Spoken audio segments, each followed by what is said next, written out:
सार कंसेप्ट्स में आपका स्वागत है।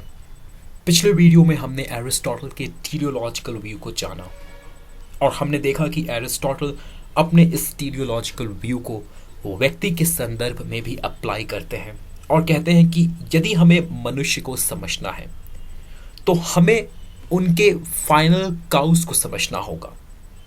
मतलब उनके होने के उद्देश्य को समझना होगा, उनके पर्पस ऑफ एग्जिस्टेंस को समझना होगा। और हमने देखा कि एरिस्टोटल कहते हैं कि व्यक्ति का फाइनल काउस, उनके होने का उद्देश्य, पर्पस ऑफ एग्जिस्टेंस है हैप्पीनेस, हैप्पीनेस को एक्सपीरियंस करना।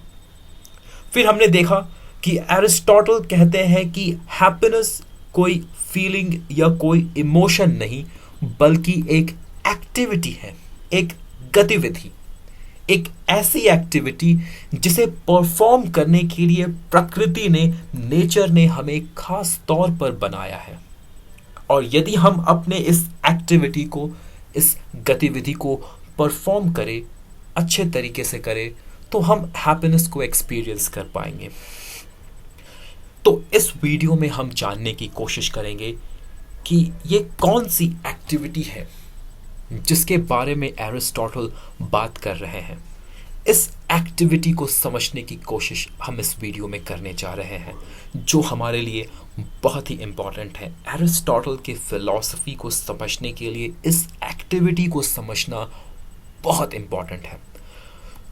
तो एरिस्टोटल कहते हैं कि ह्यूमन बीइंग, मनुष्य, मुख्यतः दो प्रकार के गतिविधियों को करने में सक्षम है, रैशनल एक्टिविटी और non rational activity. Rational activity वैसी गतिविधियां हैं जहां पे हमें सोचना पड़ता है, जहां थिंकिंग इन्वॉल्व्ड हो, ठीक है। और नॉन रैशनल एक्टिविटीज वैसी गतिविधियां हैं जहां पे हमें सोचना नहीं पड़ता, जहां थिंकिंग इन्वॉल्व्ड ना हो, जो गतिविधियां अपने आप खुद ब खुद स्वतः रूप से हमारे भीतर होती है। एक इंपॉर्टेंट डिफरेंस है जो हमें जानना चाहिए। नॉन रैशनल एक्टिविटी को हम कभी भी इरैशनल एक्टिविटी नहीं कहते हैं।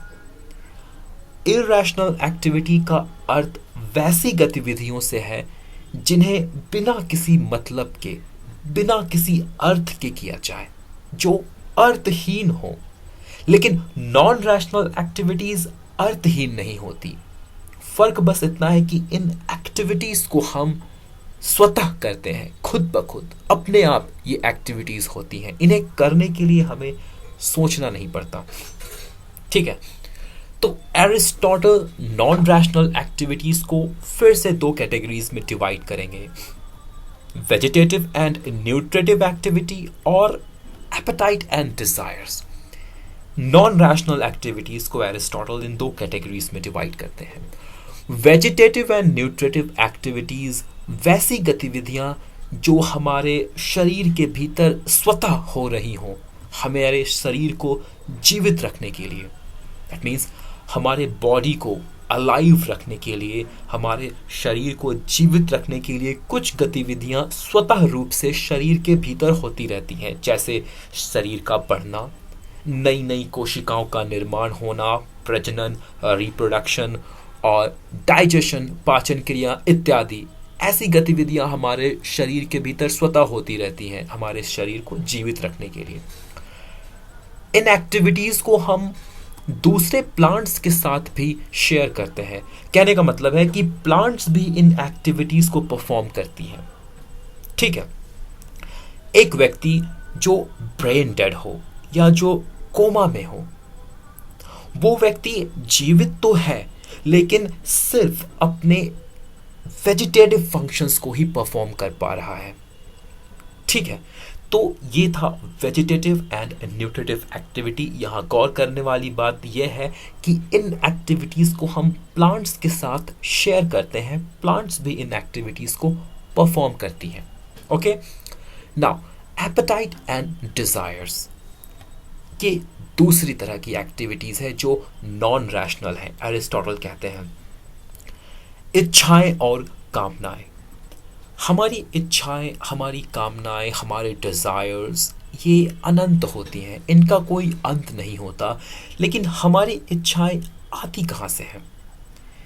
क्या अपनी इच्छाओं को जन्म देने से पहले हम उनके बारे में सोचते हैं, या ये इच्छाएं स्वतः ही आ जाती हैं?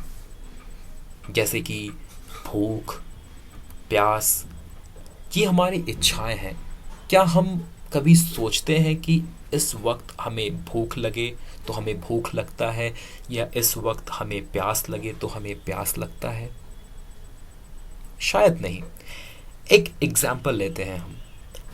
प्यार, लव, एक इच्छा किसी को चाहने की या किसी के द्वारा चाहे जाने की।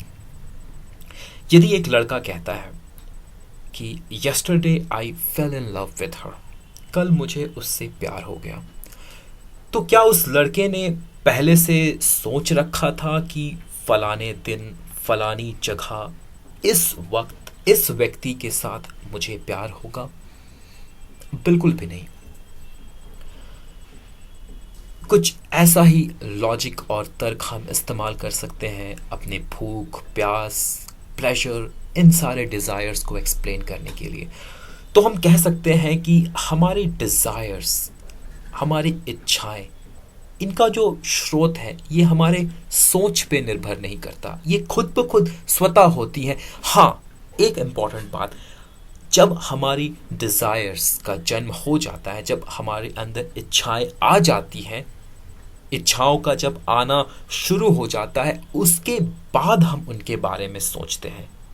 अपनी इच्छाओं, अपने डिज़ायर्स के बारे में हम उनके आने के बाद सोचना शुरू करते हैं। ठीक है। फिर एरिस्टोटल ने कहा कि चीज़ों को डिज़ायर करने की ये जो गतिविधि है, ये जो एक्टिविटी है, जहाँ पर हम डिफरेंट डिफरेंट चीज़ों को डिज़ायर करते हैं, डिफरेंट डिफरेंट चीज़ों की इच्छा, कामना करते हैं, इस एक्टिविटी को हम एनिमल्स के साथ शेयर करते हैं। एनिमल्स, पशु पक्षियों, इनके भीतर भी डिज़ायर्स, इच्छाएं होती हैं, एपेटाइट्स होते हैं। इनके पास भी डिज़ायर्स होती हैं, इन्हें भी भूख लगता है, प्यास लगता है, इन्हें भी संभोग करने की इच्छा होती है। तो इस एक्टिविटी को, एपेटाइट एंड डिज़ायर, जो कि एक नॉन रैशनल एक्टिविटी है, जिनका स्रोत हमारी सोच में नहीं, जो हमारे भीतर स्वतः आती है, जिनका जन्म स्वतः खुद ब खुद होता है, इन एक्टिविटीज़ को, इस एक्टिविटी को हम बाकी एनिमल्स के साथ भी शेयर करते हैं। जितने भी एनिमल्स हैं उनके भीतर भी एपेटाइट एंड डिज़ायर्स होती है। इस चीज़ को हम एनालाइज कर सकते हैं, समझ सकते हैं। यदि हम अपने सराउंडिंग में एनिमल्स और बर्ड्स को ऑब्जर्व करें तो हम पाएंगे कि उनके पास भी एपेटाइट एंड डिज़ायर्स होती हैं, जैसे कि हमारे पास होती हैं। ओके, तो ये था non rational activity, appetite and desire, vegetative and nutritive activity. और इन दोनों एक्टिविटीज़ को हम पहला तो प्लांट के साथ शेयर करते हैं और दूसरा एनिमल्स के साथ शेयर करते हैं। ठीक है, अब आते हैं हम रैशनल एक्टिविटी की तरफ। जैसा कि मैंने बताया, रैशनल एक्टिविटी वैसी गतिविधियां जहां पर थिंकिंग इन्वॉल्व हो, जहां हमें सोचना पड़ता हो। अब एरिस्टोटल कहते हैं कि हम दो तरह की चीज़ों के बारे में सोच सकते हैं। यहाँ भी वो रैशनल एक्टिविटी को दो कैटेगरीज में डिवाइड करेंगे। तो जो पहला कैटेगरी है, थिंकिंग अबाउट चेंजिंग थिंग्स, वैसी चीज़ों के बारे में सोचना जो निरंतर बदल रही हों। ठीक है, बदलती चीज़ों के बारे में सोचना, हम बदलती चीज़ों के बारे में सोच सकते हैं। एरिस्टोटल ने ये पहला कैटेगरी रखा रैशनल एक्टिविटी के अंतर्गत। फिर वो कहते हैं कि वी कैन थिंक, हम सोच सकते हैं वैसी चीज़ों के बारे में जो बदलती ना हो, जो कांस्टेंट हो, अटल हो, थिंकिंग अबाउट अनचेंजिंग थिंग्स। ठीक है, तो सबसे पहले हम लोग देखते हैं कि वो एक कौन सी चीज़ें हैं जो अनचेंजिंग हो और उनके बारे में हम क्या सोच सकते हैं। थिंकिंग अबाउट अनचेंजिंग थिंग, इस श्रेणी में हम किन गतिविधियों को शामिल करेंगे। ओके, इसको सबसे पहले देखते हैं। नाउ एरिस्टोटल कहते हैं कि अनचेंजिंग थिंग्स वे सिद्धांत हैं वे नियम हैं जिनके आधार पर इस ब्रह्मांड की रचना हुई और जिनके आधार पर ये ब्रह्मांड कार्य कर रहा है। उन सिद्धांतों के बारे में सोचना, उन विज्ञान के सिद्धांतों के बारे में सोचना, ठीक है, जिनके आधार पर इस ब्रह्मांड का निर्माण हुआ और जिन सिद्धांतों के द्वारा ये ब्रह्मांड आज भी कार्य कर रहा है। फिर एरिस्टोटल कहते हैं कि उस परम सत्य के बारे में सोचना जो इस ब्रह्मांड के बनने से पहले भी था, आज भी है और इस ब्रह्मांड के अंत के बाद भी होगा। वैसे सत्यों के बारे में सोचना, वे सत्य कांस्टेंट है, इटर्नल है, शाश्वत है, ठीक है। फिर एरिस्टोटल बात करते हैं मेटाफिजिक्स की। मेटाफिजिक्स का अर्थ होता है वर्ल्ड बियॉन्ड दिस वर्ल्ड, इस भौतिक दुनिया के परे जो संसार है उसके बारे में सोचना, ठीक है। और इन चीजों के बारे में कौन सोच सकता है? कौन है जो इन अनचेंजिंग थिंग्स के बारे में सोचता है? एरिस्टोटल कहते हैं कि इन चीजों के बारे में सिर्फ वे लोग सोच सकते हैं जो विशुद्ध रूप से विवेकशील हो, प्योरली रैशनल बीइंग। और यदि कोई ऐसा है तो वो या तो ईश्वर होगा, भगवान होगा, या कोई संत या कोई फिलोसोफर, ठीक है। तो ये था thinking about changing unchanging things. Okay, ना हम अब अपने फोर्थ कैटेगरी में आते हैं, थिंकिंग अबाउट चेंजिंग थिंग्स। ये जो श्रेणी है ये सबसे इंपॉर्टेंट है, सबसे महत्वपूर्ण है। एरिस्टोटल के फिलॉसफी को समझने के लिए हमें इस एक्टिविटी को समझना बहुत ही जरूरी है। इसे समझे बिना हम एरिस्टोटल को नहीं समझ सकते। तो इस श्रेणी में आएंगे वो चीजें जो निरंतर बदलती रहती हैं। तो हम देखते हैं कि वे कौन सी चीजें हैं जो निरंतर बदलती रहती हैं और इनके बारे में हम क्या सोच सकते हैं, ठीक है। तो अगर हम ऑब्जर्व करें, अगर हम अपने चारों तरफ देखें तो हमें पता चलेगा कि मौसम बदलते हैं, हमारी परिस्थितियां बदलती हैं और सबसे इम्पोर्टेंट हमारे एपेटाइट और डिजायर, हमारी इच्छाएं, ये निरंतर बदलती रहती हैं। और हम अपनी इन बदलती इच्छाओं के बारे में, अपने बदलते डिजायर्स और एपेटाइट के बारे में सोच सकते हैं। लेकिन अपनी बदलती इच्छाओं के बारे में सोचने से हमारा क्या अभिप्राय है, क्या मतलब है, क्या सोच सकते हैं हम इनके बारे में, ये हम जानते हैं थोड़ा डिटेल में, ठीक है। जैसे हमारे पास सेंस ऑर्गन्स हैं और हर सेंस ऑर्गन का अपना अपना डिजायर है, इच्छा है। आंख है तो ये देखना चाहेगा, कभी ये, कभी वो, कभी कुछ और, ठीक है। कान है तो ये सुनना चाहेगा, कभी ये, कभी वो, कभी कुछ और।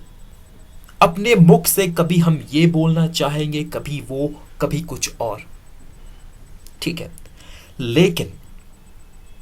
लेकिन सिर्फ मनुष्य ही ऐसा कह सकता है, सिर्फ मनुष्य ही, सिर्फ मानव ही, सिर्फ एक व्यक्ति ही ऐसा कहने में सक्षम है कि बुरा मत देखो, बुरा मत सुनो और बुरा मत बोलो, ठीक है। सुनना तो सुनना है, देखना तो देखना है, बोलना तो बोलना है, लेकिन कुछ चीजों को देखना, कुछ चीजों को सुनना और कुछ चीजों को बोलना बुरा कैसे हो गया, ठीक है। अपनी कुछ इच्छाओं को हम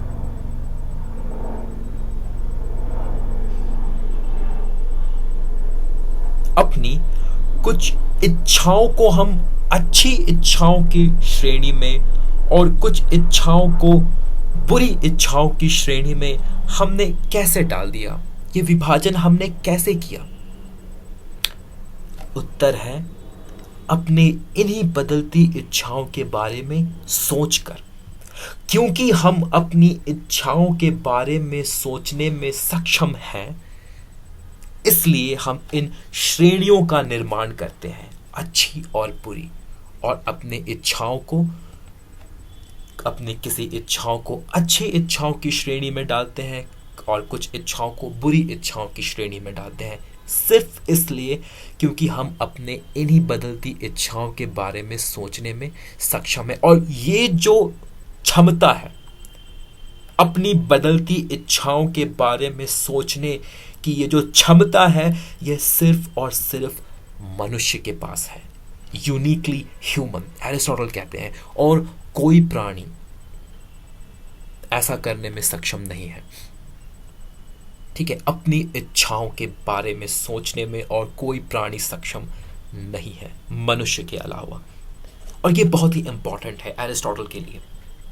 ठीक है, प्लांट्स ऐसा नहीं कर सकते क्योंकि उनमें इसकी ऐसा करने की क्षमता नहीं है, एनिमल्स के पास भी ऐसा करने की क्षमता नहीं है, और ये जो प्योरली रैशनल बीइंग है, विशुद्ध विवेकशील प्राणी है, इसे ऐसा करने की ज़रूरत ही नहीं है क्योंकि इनके पास कोई डिज़ायर्स ही नहीं है, कोई इच्छा ही नहीं है। और जब इनके पास डिज़ायर और इच्छा नहीं होगी तो ये बदलेगी कैसे? क्योंकि ये तो अनचेंजिंग थिंग्स के बारे में सोचते हैं, तो ये इन्हें ऐसा करने की ज़रूरत भी नहीं है। तो ये जो काम है, थिंकिंग अबाउट चेंजिंग थिंग, इस काम को सिर्फ मनुष्य ही कर सकता है। और हमारे इसी एबिलिटी की वजह से, हमारे अपने डिज़ायर्स और अपने एपेटाइट्स के बारे में सोचने की क्षमता की वजह से ही पूरे के पूरे मॉरलिटी का निर्माण होता है। मॉरलिटी, नैतिकता का जो कंसेप्ट है, जो अवधारणा है, इसी क्षमता के कारण विकसित होती है। एक जानवर, एक पशु, सपोज शार्क, उसे भूख लगी और उसने किसी इंसान को मार डाला। ठीक है, एक शार्क को भूख लगती है और वह किसी इंसान को मार डालता है। तो क्या हम उस शार्क को इमोरल शार्क कहेंगे या अनैतिक शार्क कहेंगे? बिल्कुल नहीं, क्योंकि वो जो शार्क है वह एक एनिमल है, उसके पास एपेटाइट और डिजायर है हमारी तरह ही, लेकिन हमारी तरह वह अपनी इच्छाओं के बारे में सोचने में सक्षम नहीं है। वह सोच नहीं सकता कि एक आदमी, एक इंसान को मारना सही है या गलत है। वो सिर्फ अपनी भूख के बारे में ही जानता है, उसे बस अपने भूख को शांत करना आता है, बस, और कुछ नहीं। लेकिन यदि एक मनुष्य किसी कारणवश किसी दूसरे व्यक्ति को नुकसान पहुंचाए, पीड़ा पहुंचाए, तो हम कहेंगे कि वो व्यक्ति अनैतिक है, इमोरल है, क्योंकि हम जानते हैं कि उस व्यक्ति के पास सोचने की क्षमता है, वह डिसाइड कर सकता है कि क्या करना सही है और गलत है। तो हमारे इसी क्षमता की वजह से, अपने इच्छाओं, अपने डिज़ायर्स के बारे में सोचने की इसी क्षमता की वजह से पूरे के पूरे मोरालिटी का निर्माण होता है। और इसीलिए सिर्फ मनुष्यों को ही मॉरल बीइंग, नैतिक प्राणी कहा जाता है। जानवरों के लिए मोरालिटी, नैतिकता का अर्थ नहीं है।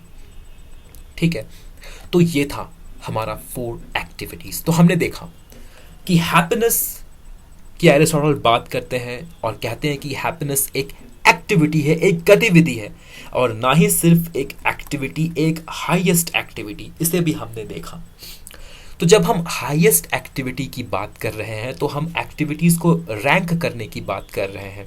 ठीक है, तो ऑब्वियस सी बात है, अभी हमने देखा कि हम 4 तरह की एक्टिविटीज करने में केपेबल हैं: vegetative and nutritive, appetite and desire, thinking about unchanging things and thinking about changing things. तो इन 4 गतिविधियों में सबसे हाईएस्ट एक्टिविटी कौन है हमारे लिए? क्योंकि हमें उस एक्टिविटी को जानना है, क्योंकि उसी एक्टिविटी को करके हम हैप्पीनेस को एक्सपीरियंस कर सकते हैं। तो इन 4 एक्टिविटीज़ में वो कौन सी गतिविधि है जो हाईएस्ट है? तो यहाँ पर फिर एरिस्टोटल कुछ क्राइटेरियाज हमारे लिए फिक्स करते हैं। तो जो एक्टिविटी हाईएस्ट होगा, उस एक्टिविटी को करने से हम बाकियों से अलग हो जाए। ठीक है, उस एक्टिविटी को करके हम बाकियों से अलग हो जाए, मतलब उस एक्टिविटी को सिर्फ हम ही कर सके, ओनली वी कैन डू। जिस एक्टिविटी को के बारे में हम बात कर रहे हैं, जिस एक्टिविटी को हाईएस्ट एक्टिविटी का दर्जा देने की हम बात कर रहे हैं, उसे सिर्फ हम ही कर सकते हैं और वह हमारे लिए यूनिक होगा, हमारे अलावा वो कोई और नहीं कर सकता।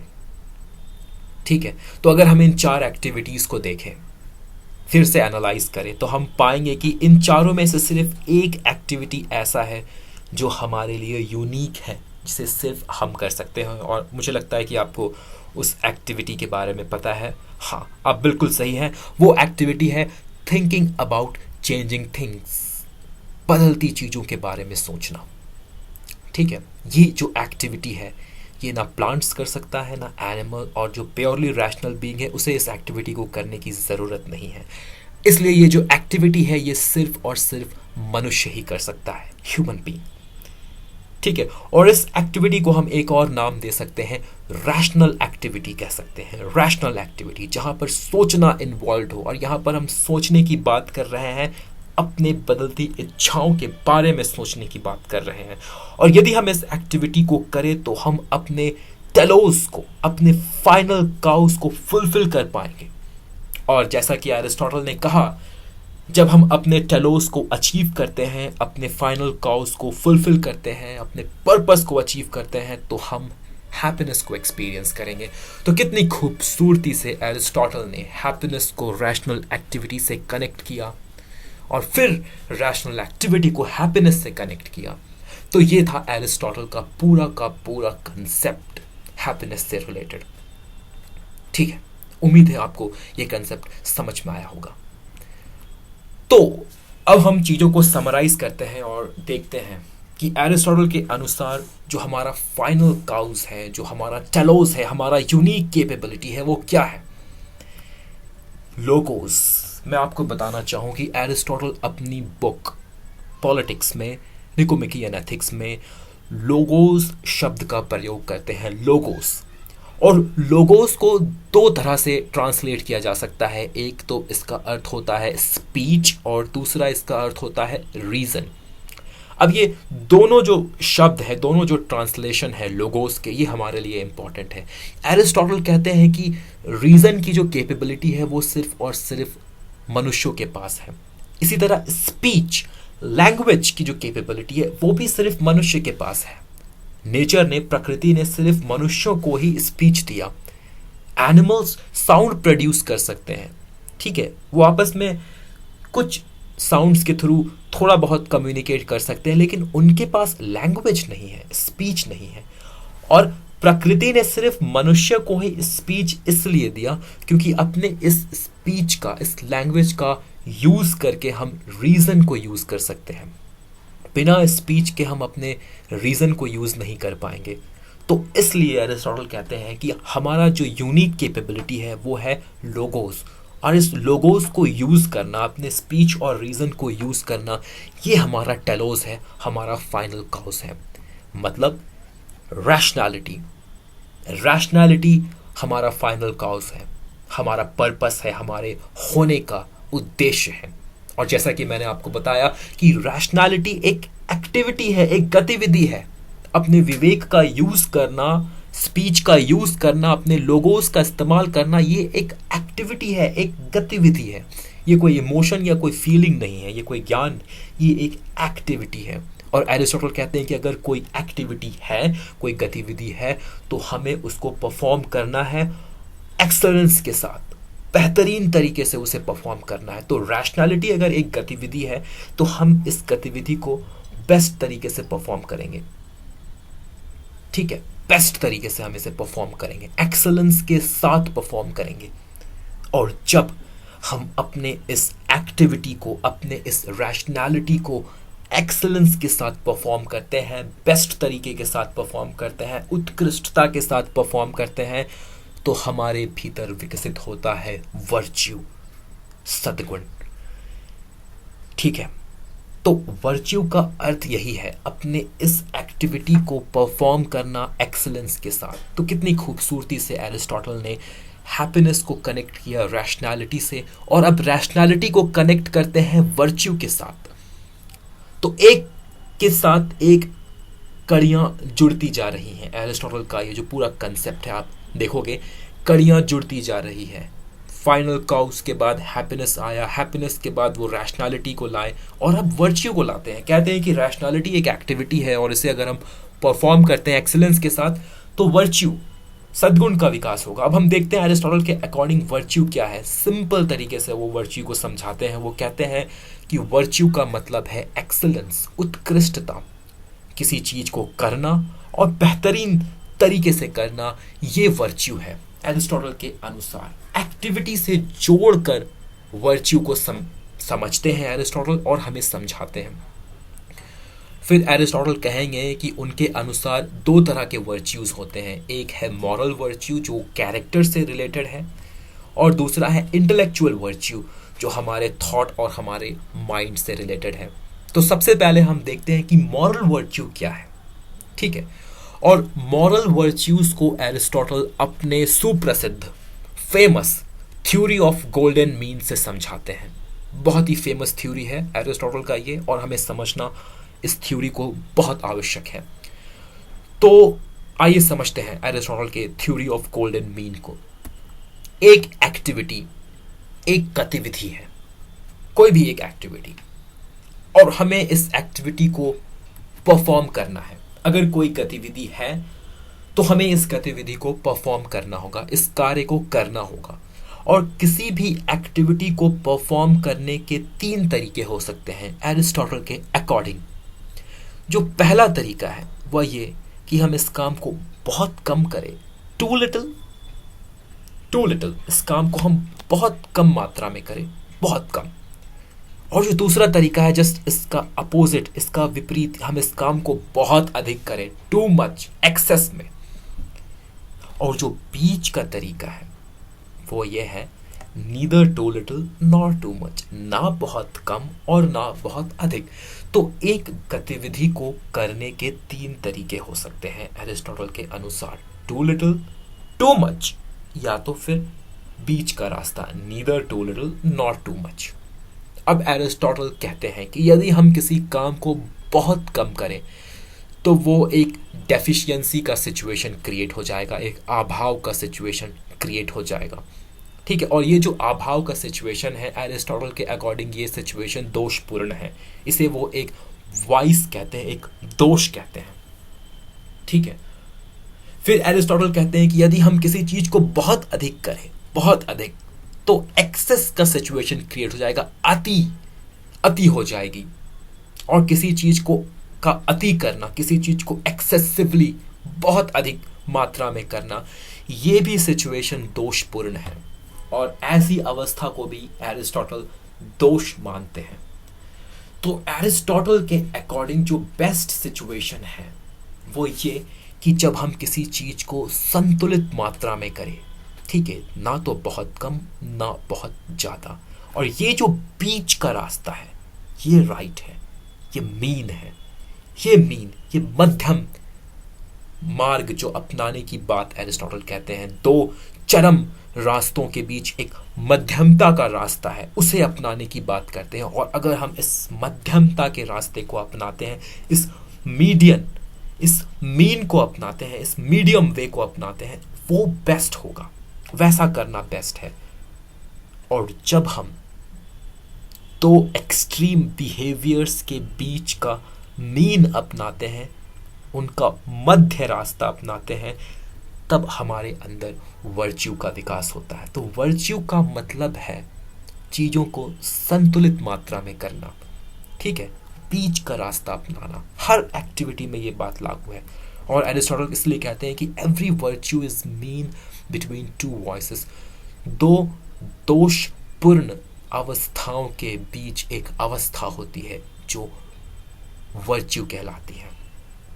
ठीक है, तो ये था एरिस्टोटल का थ्योरी ऑफ गोल्डन मीन। इसे हम समझ सकते हैं बेहतरीन तरीके से यदि हम एक उदाहरण ले लें।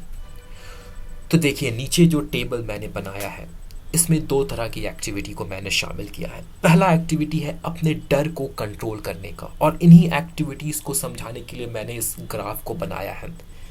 तो ग्राफ के जो लेफ्ट हैंड साइड में आप देखिए, टू लिटिल किसी काम को बहुत कम करना, राइट हैंड साइड में टू मच बहुत अधिक करना, और बीच का जो है जस्ट राइट अमाउंट, मीन का रास्ता है। ठीक है, तो जो पहला एक्टिविटी हम लेते हैं, फियर को कंट्रोल करना, अपने डर को कंट्रोल करने की गतिविधि। तो इस गतिविधि को यदि हम बहुत कम मात्रा में करें, मतलब अपने डर को हम कंट्रोल ही ना कर पाए, तो एक कॉवर्डाइज की सिचुएशन क्रिएट होगी, एक कायरता की स्थिति क्रिएट हो जाएगी, हम डरपोक बन जाएंगे। ओके, और इस सिचुएशन का जो विपरीत सिचुएशन है, जो अपोजिट सिचुएशन है, वो ये कि हम अपने डर को इतना ज़्यादा कंट्रोल कर लें कि हमारे भीतर किसी चीज़ का डर ही नहीं है, भय ही नहीं है। ठीक है, तो हम दुस्साहस करने लगेंगे, रेकलेसनेस की स्थिति क्रिएट हो जाएगी, दुस्साहस। ठीक है, और जो वर्च्यू है इन दो एक्टिविटीज को बेस्ट तरीके से करने का जो बीच का रास्ता है, उसे एरिस्टोटल वर्च्यू कहते हैं। तो कॉवर्डाइस और रेकलेसनेस के बीच का जो सिचुएशन है, ठीक है, कायरता और दुस्साहस के बीच का जो रास्ता है, वह है साहस, करेज। ठीक है, जैसे फॉर एग्जाम्पल एक सैनिक है, ठीक है, वह अपने ग्रुप के साथ आगे बढ़ रहा है। बाद में उसे पता चलता है कि सामने दुश्मनों की एक बहुत बड़ी फौज खड़ी है, और जब दुश्मन गोलियां चलाने लगते हैं तो वो सैनिक, उसके सामने दो सिचुएशन क्रिएट हो जाता है। पहला कि वो इतना डर जाए कि जाके झाड़ियों में छुप जाए। जब दुश्मन गोली चलाने लगे तो वो सैनिक डर जाए और जाके झाड़ियों में छुप जाए, तो वहां पे वो कायरता होगी। और जो दूसरा सिचुएशन है कि जब उस सैनिक को गोलियों की आवाज सुनाई दे तो वो अपने ग्रुप को पीछे छोड़कर बंदूक लेके आगे निकल जाए और ऐसा करने लगे कि मैं जाकर सारे दुश्मनों को एक साथ खुद मार दूंगा। तो ये रेकलेसनेस का सिचुएशन है, दुस्साहस है ये। ठीक है, तो ये दो अवस्थाओं के बीच में एक अवस्था है जब वो सैनिक अपने टुकड़ी के साथ, अपने ग्रुप के साथ तालमेल बैठाकर चीजों को एनालाइज करते हुए आगे बढ़े। ठीक है, अपने ग्रुप के साथ। ये होगा करेज, ये होगा साहस, एरिस्टोटल के अनुसार। ठीक है, समझ में आया? नाउ एक और एग्जाम्पल यहां पर लेते हैं जिसे लेना हमारे लिए इंपॉर्टेंट है। एक वृद्ध पुरुष है, ठीक है, उसे कुछ लोग परेशान कर रहे हैं, 4-5 लोग, और उन 4-5 लोगों के पास हथियार है, बंदूक, चाकू, सब कुछ है। एक वृद्ध पुरुष को वो परेशान कर रहे हैं। आप ऐसा देखते हैं, इस दृश्य को आप देख रहे हैं, तो आपके लिए बेस्ट क्या होगा उस वक्त? आपके लिए वर्च्यू क्या होगा? क्या करना आपके लिए बेस्ट होगा एरिस्टोटल के अनुसार? यदि आप चुपचाप उस दृश्य को देखकर चले जाते हैं, बिना कुछ कहे, बिना कुछ इंटरफियर करे, ये सही नहीं है, ये बेस्ट नहीं है। ठीक है, आपके लिए। और यदि आप इस दृश्य को देखने के बाद बिना कुछ सोचे समझे उन लोगों के साथ जाकर एक तरह से लड़ाई करने लगते हैं उस वृद्ध पुरुष को बचाने के लिए, आपको मालूम है कि उन 4-5 बदमाशों के पास बंदूक है, हथियार है, इसके बावजूद आप चले जाते हैं और उन लोगों से हाथापाई करके उस वृद्ध पुरुष को बचाने की कोशिश करते हैं, ये भी आपके लिए सही नहीं होगा। एरिस्टोटल कहते हैं ये भी वर्च्यू नहीं है, क्योंकि आपको मालूम है कि उनके पास बंदूकें हैं और वो आपको नुकसान पहुंचा सकते हैं। तो ये रेकलेसनेस है, दुस्साहस है। आप जानते हैं कि आपको नुकसान हो सकता है, फिर भी आप वहां जा रहे हैं, ये भी सही नहीं है। तो बेस्ट क्या होगा वैसे व्यक्ति के लिए करना? पुलिस को बुलाना। एरिस्टोटल कहेंगे पुलिस को बुलाना, ठीक है, या एक ऐसे व्यक्ति की मदद लेना जिसके पास पावर हो, जिसके पास खुद बंदूक हो, पुलिस को बुलाना, ये बेस्ट होगा। ये करेज का डेफिनेशन होगा उस सिचुएशन में। लेकिन मान लीजिए कि वहां पे एक सामान्य व्यक्ति की जगह एक मिलिट्री कमांडो मौजूद हो, और वो कमांडो है, वो देख रहा है 4-5 लोगों को, एक वृद्ध पुरुष को परेशान करते हुए। तो उस कमांडो के लिए बेस्ट क्या होगा? पुलिस को कॉल करना? बिल्कुल नहीं। एरिस्टोटल कहते हैं नहीं। उस कमांडो के लिए बेस्ट क्या होगा? उस कमांडो के लिए वर्च्यू क्या होगा कि वो वहां जाए और उस वृद्ध पुरुष को उन बदमाशों से बचाए, क्योंकि उस कमांडो के पास हथियार है, उसको सिखाया गया है किस तरह ऐसे लोगों से लड़ना है। तो यहां पर एरिस्टोटल कहना चाह रहे हैं कि ये जो वर्च्यू है, जो मीन की हम बात कर रहे हैं, जो मध्य रास्ते की हम बात कर रहे हैं, ये हर किसी के लिए अलग अलग होगा। हर किसी के लिए ये समान नहीं है, एब्सोल्यूट नहीं है, अलग अलग है। इसी तरह जो दूसरा एक्टिविटी है, पैसे देने की एक्टिविटी, यदि हम किसी को पैसा ना दे, एक कंजूस हम कहलाएंगे, ठीक है। और यदि हम बहुत अधिक पैसा किसी को दें, जितना हम कमाए पूरा का पूरा हम दान कर दें, तो उस सिचुएशन में हम स्पेंड थ्रिफ्ट कहलाएंगे, अपव्ययी कहलाएंगे। ओके, तो हमारे लिए बेस्ट क्या होगा? ना तो अधिक और ना तो कम, बीच का रास्ता अपनाना, ठीक है। ये जेनरोसिटी का वर्च्यू है, ये वर्च्यू जो है ये जेनरोसिटी का वर्च्यू है, ठीक है। लेकिन यहां पर भी एरिस्टोटल बात करते हैं ये सबके लिए सेम नहीं होगा। यदि मैं 50,000 रुपये महीना कमाता हूं तो मेरे लिए कितना मुझे दान देना चाहिए ये अलग होगा। मैं 20,000 या 15,000 दे सकता हूं, लेकिन बिल गेट्स या मुकेश अंबानी वो 15 या 20,000 रुपये दान में दे तो वो उनके लिए सही नहीं है, क्योंकि उनका सिचुएशन, उनका कंडीशन मेरे से अलग है, तो उनके लिए जो मीन होगा वो अलग होगा, ठीक है। तो हमने देखा कि मॉरल वर्च्यू को समझाते हुए एरिस्टोटल कहते हैं कि ये दो एक्सट्रीम बिहेवियर के बीच का मीन है, मध्य रास्ता है। दो एक्सट्रीम बिहेवियर्स के बीच का रास्ता है मॉरल वर्च्यू।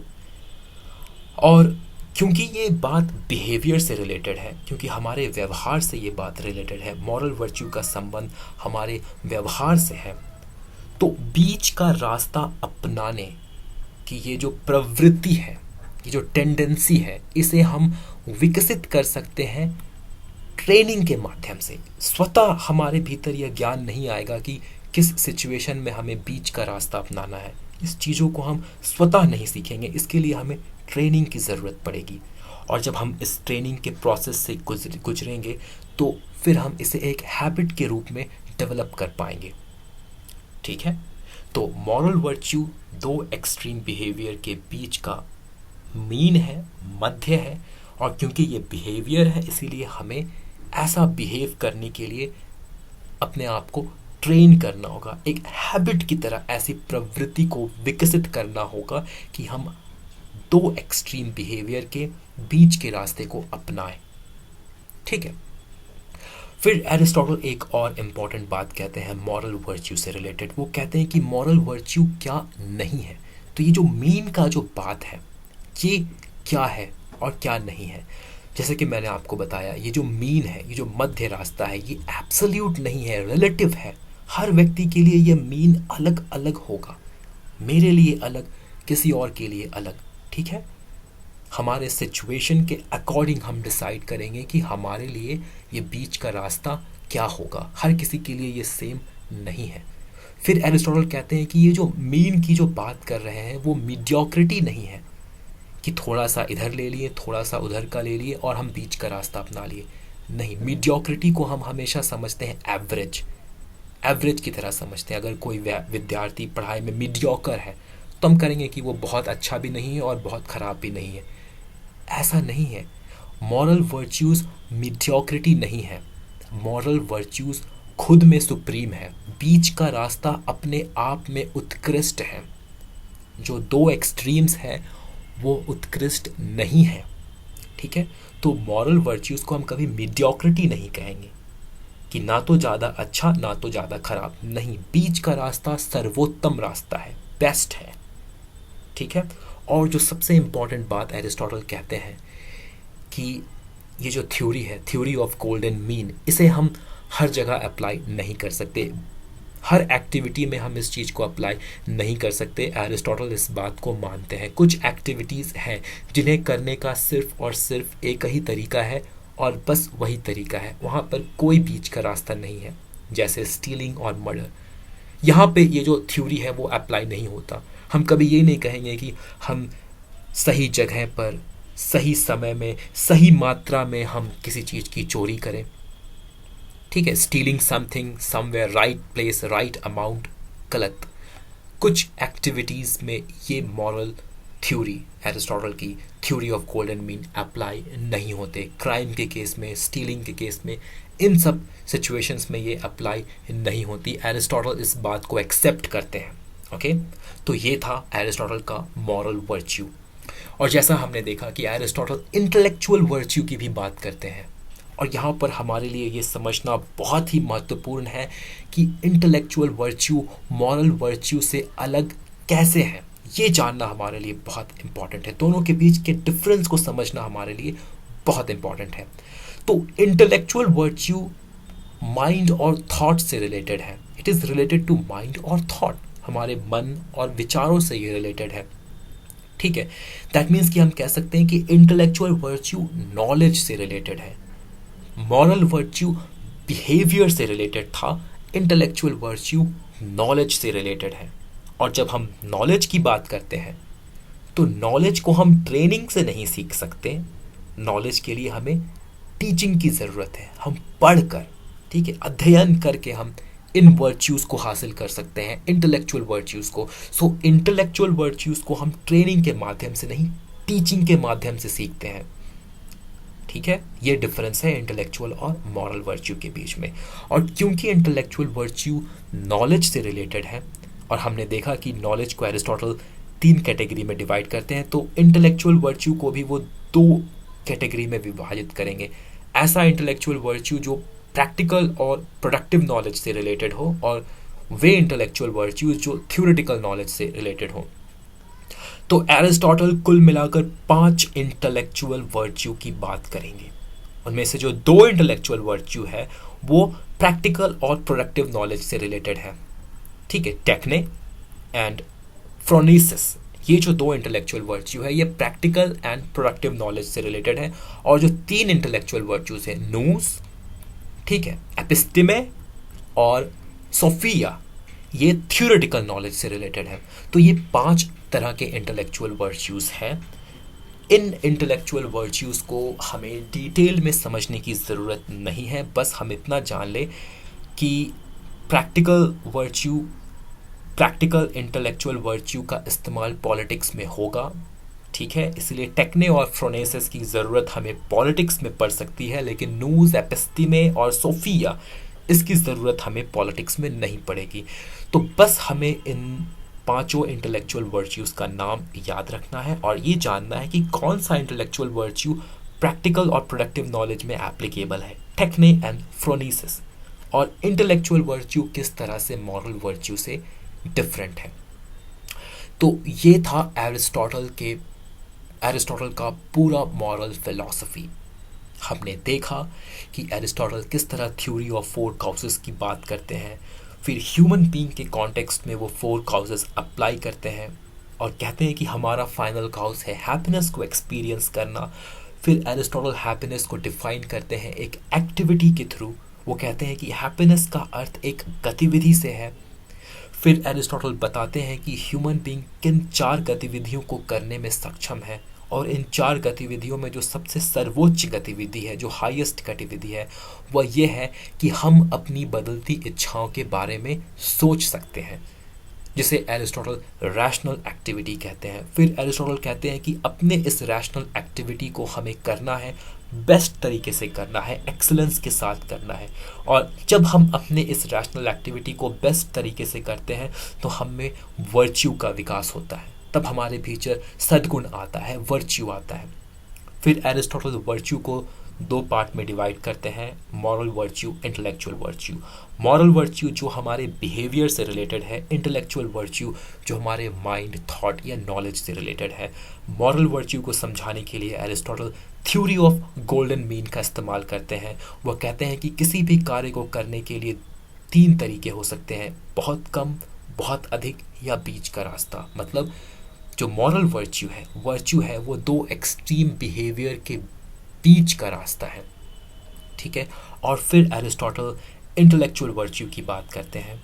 ठीक है, तो इस तरह हमने एरिस्टोटल के पूरे मॉरल फिलॉसफी को समझा और अब हम तैयार हैं एरिस्टोटल के पॉलिटिकल फिलॉसफी को समझने के लिए। तो नेक्स्ट वीडियो में हम एरिस्टोटल के पॉलिटिकल फिलॉसफी को समझने की शुरुआत करेंगे। इस वीडियो में हमने एरिस्टोटल के मॉरल फिलॉसफी को एंड किया। उम्मीद है कि आपको एरिस्टोटल का ये जो मॉरल फिलॉसफी है ये समझ में आया होगा। इस वीडियो को देखने के लिए बहुत बहुत धन्यवाद।